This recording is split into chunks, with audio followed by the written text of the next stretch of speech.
In September 1987, a radiological accident occurred in the city of Goiânia, Brazil.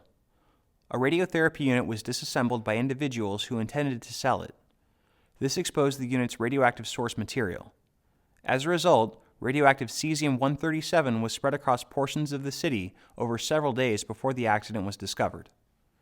Approximately 112,000 residents of the city were monitored for radioactive contamination, and 249 people were contaminated internally or externally.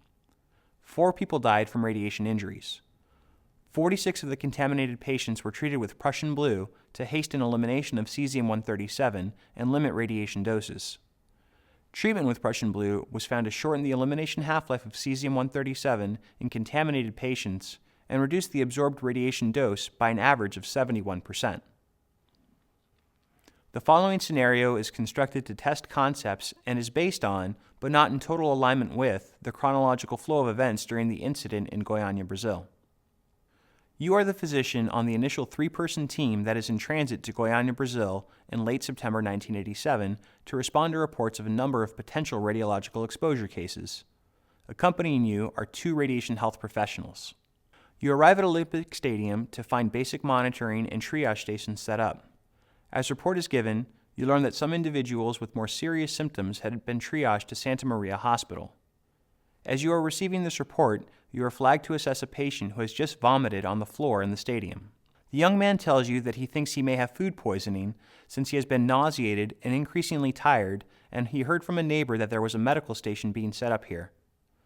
Preliminary screening of the individual and the vomitus indicate radioactivity, and based on measurements and medical history taken so far, the assumption is that he is part of the larger cesium-137 contamination emergency.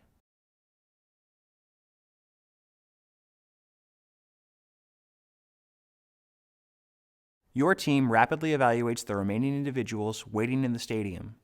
During this time, local officials arrange for both the young man and some others the team identifies as having moderate exposure risk to be transported to the Santa Maria Hospital in Goiânia for further evaluation. You anticipate they will need medical treatment with Prussian blue and prepare to be able to provide guidance to local staff and to educate patients.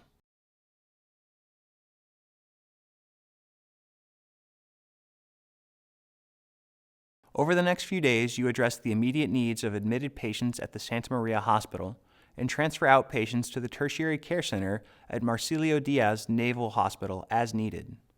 By Saturday, October 3rd, the extent of the population exposure is clearer, and you volunteer to help the hospital with scaling up medical response operations in anticipation of high patient volumes.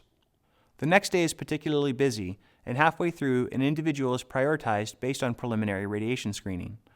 A quick verbal history reveals that he did come in contact with the source, but he was just now presenting 1 week later at the urging of his family. He was intentionally avoiding medical staff out of fear of what being contaminated would mean and who would support his family if he were unable to return.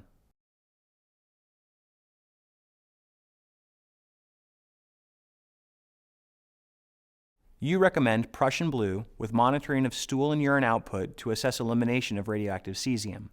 Before the patient is transitioned to another hospital wing, you note education points in his chart that should be discussed with him.